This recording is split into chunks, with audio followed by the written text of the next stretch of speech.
What's up, and welcome to another edition of Locked On NBA, the biggest stories with the local experts. I'm your host, Jackson Gatlin, also host of Locked On Rockets right here on the Locked On Podcast Network. Today, we'll be joined by Doug Norrie from Locked On Nets as the Kevin Durant trade saga roller coaster continues chugging along at full steam. The latest development, KD issuing ultimatums to Joe Tsai, Nets owner, basically saying it's either me or Sean Marks and Steve Nash. How are the Nets going to handle this latest development in the KD saga? First, we're going to get a quick message in from our friends over at Built Bar, because when it comes to protein bars, you've got to check out Built Bar. They're the number one protein bars on the market, and for a very good reason. Every single bar is coated in 100% delicious chocolate. They're not gritty or chalky like other protein bars out there. They're soft, they're easy to chew, they're delicious. They've got so many amazing flavors to choose from. You got raspberry, strawberry, mint brownie, salted caramel, cookies and cream, my personal favorite, coconut brownie chunk. You can't go wrong with a single bar on their menu. Every single bar is low cal, low sugar, high protein, high fiber. Amazing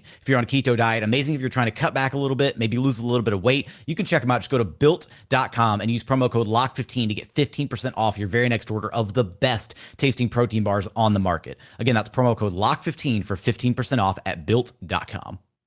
Joining us now is Doug Norrie from Locked On Nets. You can follow on Twitter, the Bird app, at Doug Norrie. Now, Doug, in the latest in the roller coaster that is the Kevin Durant saga, KD's issuing ultimatums now, digging his heels in, remains committed to his trade request, basically saying he doesn't, reportedly saying he doesn't want to play under Sean Marks, Steve Nash. It's, going to Joe Tsai, saying it's either me or them. Look, and then you had Joe Tsai come out on Twitter and basically backing his front office, the organization, saying, quote, our front office and coaching staff have my support. We will make decisions in the best interest of the Brooklyn Nets. So, Doug, starting with that, just how did you feel about this message from Joe Tsai? What does that say about kind of how the Nets are likely to navigate the rest of this KD saga moving forward? Yeah, I mean, it all feels like kind of a mess, for sure. This isn't like how you would usually want to see it played out in the court of public Twitter or social media. The joke has been now Nash is going to get onto TikTok, and that's going to be his response, just because of the way this kind of thing, the whole thing shakes out. I mean, it's all off meter for sure. It's very unclear kind of what anybody wants, because the Durant piece, the Durant ultimatum, felt more like a dirty bomb meant to sow discord than it was maybe a real ultimatum. So, and then Tsai's response felt a little knee jerk also, to just jump on the Twitter and say, hey, I got everyone's back and this is how it's going to be, because that just doesn't feel like what owners typically do. And I think that's really what it all boils down to, is this is all very atypical, right? It's one thing to ask for a trade. Many stars have done this in the past. Many will do it in the future. It's another for the star to have that come out and say specifically who they maybe want fired. Like, that rarely happens. Stars get coaches fired all the time. That no one ever talks about it. This kind of came out in the media. Owners rarely respond to players, things like this, through their own Twitter account. So it's mostly just that it's all odd. I don't think a lot of the mechanics behind it are that, unusual. It's just that what's actually happening is so rare, because we just don't ever see it really playing out like this.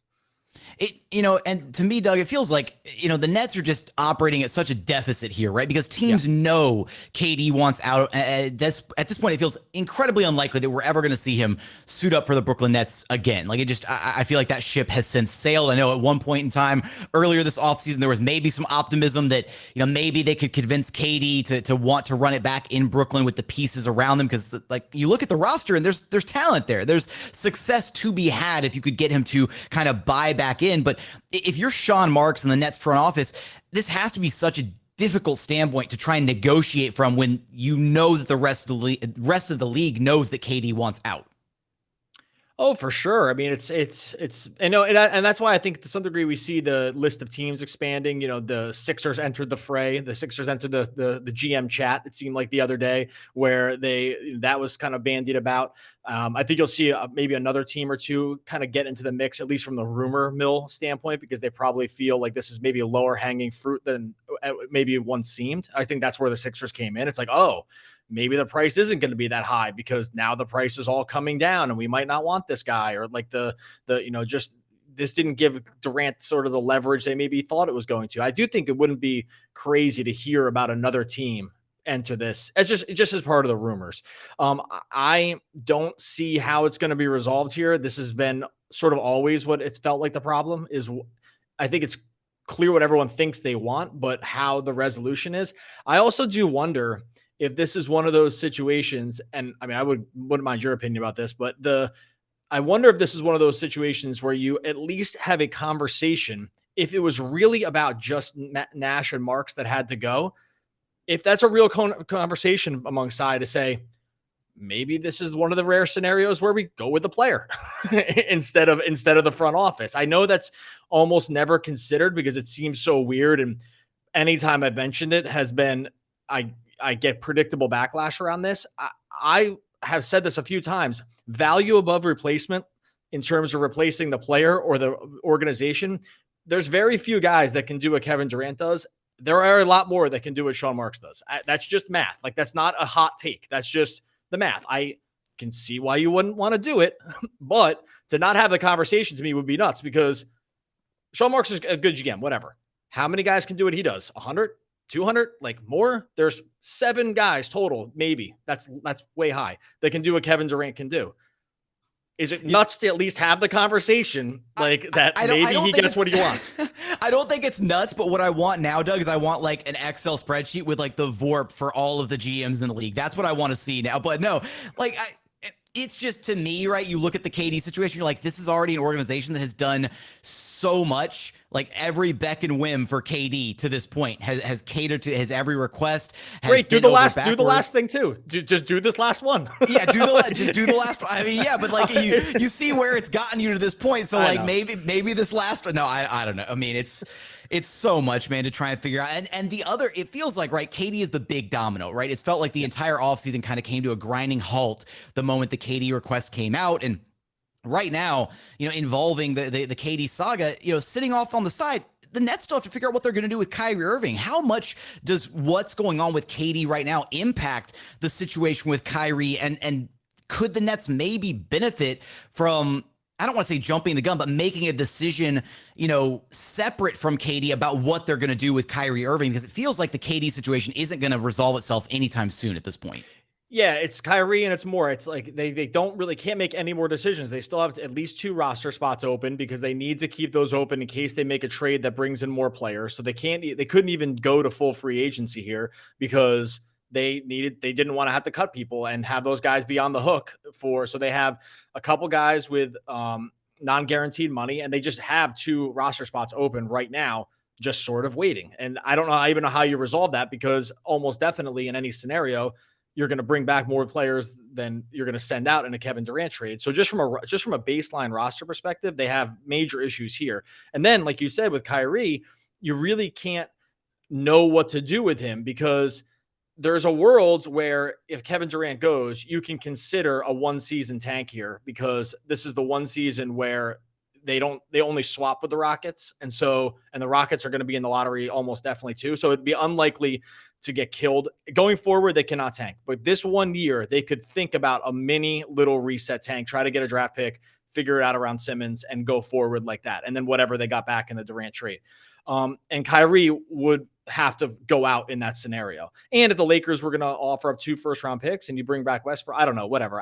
There's the point being, there are so many things the Nets simply can't figure out right now because this has to get ironed out first. And if this goes all the way into the season, they're just not going to know. They're going to have an incomplete roster. It'll be totally rudderless. And this is what the Nets are staring down. Now, KD knows this, by the way. I mean, this is why you saw the ultimatum, going back to the beginning here, this is why you saw the ultimatum with Tsai. I'm sure that ultimatum was not new. I'm sure this was conveyed early. It was more recently conveyed to everyone else to put the pressure on the Nets. I don't think at that meeting was the first time they heard this is the reason you want to get traded. It was just when Shams told everybody through the reporting, that's when everyone found out. And that was meant to apply. This is like, I'm going to step on your neck moment and let's just see what you do. And it's got the Nets totally flummoxed here. And they can't, and they're just, it's total paralysis. They can't do anything. They have to trade him. They almost can't trade him. This is why I'm stumbling here. This is like, there's so few outs about how this even gets resolved. And this is why I just think it's going to be just stagnant for a while, because there's no good way to handle this. And from your perspective, Doug, I know you said this earlier, right? You talk about this isn't the first trade request that's ever happened. There's going to be more trade requests in the future, right? Things like this happen in the NBA with star players. But to you, maybe, do you think that this situation might be viewed as maybe a turning point in your eyes for the NBA as a whole when it comes to maybe just the level of like this whole player empowerment movement, how much sway these types of star players have within an organization? Because I think up until this point, this is kind of unprecedented territory for a star to ask out with this much time left on his deal. All of this, right? It was unprecedented when it happened with Anthony Davis. Then we one-upped that with James Harden asking out with 3 years left on his deal, and now KD with 4 years left. Like, do you see this as maybe a turning point where organizations, front offices are like, okay, we need to rein back in how much power we give to these players and how much say that they have? Yeah, so player empowerment, in my opinion, is an overused term. I know I use it. I use it too, but it's really, player empowerment should be defined as top 15 player empowerment. That's the only players that have empowerment. Like there's 15 or maybe 20, and that's really pushing it, guys who we refer to when we refer to player empowerment. We're not talking about Jeff Green or Malik Beasley or basically the entire. I'm just going to name every. Let's call it all NBA empowerment, right? The all NBA rosters, because that's kind of what we're looking at. Yeah, right, exactly. You cut me off from just giving you a list of all the middle tier NBA players, which would have done for like 7 minutes. No. This is really only defined by a very few select guys. Now, it makes sense. Those are the best players. You need these guys to win the championship. You need one of these guys on your team, preferably 2 or something like that be able to win the championship. Does this reset that this sort of talking point around it? I really don't think so, because I think that always the players, they know the bell that cannot be unrung is the players now know, and they are correct, they are the talent that drives the NBA. This group of players is who every team needs. This is why teams will still trade for Kevin Durant, even though he just asked out in the contract and he could do it to your team next year. They will do it because it's Kevin Durant, right? This is why when LeBron James will find a team next year. Like, this is what these guys will. This is why Kawhi Leonard, who wanted out of San Antonio and then left the Spurs after winning a championship, the Clippers were like, dude, how many years do you want? You got it. All the money? Sure. Because this is the group of guys that you need to win. So I think around this group, actually very little will change, because the rest of it, no other player does. Like, the rest of the NBA does not ask to be empowered except to get paid more money. They're not asking for trades. They're not holding their team ransom. They're not doing any of their things. So I really don't think much will change, just because the players that are in this tier just know how much power they will yield, and they're always proven right because someone will always want them. So I don't actually think much will change from this. And I don't know, that's probably not what people want to hear, but because I think people want to have something so this can't happen to their team. When it happens to your team, it's the worst. It stinks. It's you think you're going to root for Kevin Durant for the next 4 years, and then he wants out. I get it. It's the worst. I just don't, around a guy that, or group of guys that are unhappy in situations, I just don't see how it changes. How will Joe Tsai and the rest of the Nets front office navigate this most recent ultimatum from Kevin Durant? How will the saga continue to play out in Brooklyn? You're going to have us covered for all of that and more over at Locked On Nets. Doug, I appreciate you stopping by Locked On NBA with me. All right. Thanks a lot.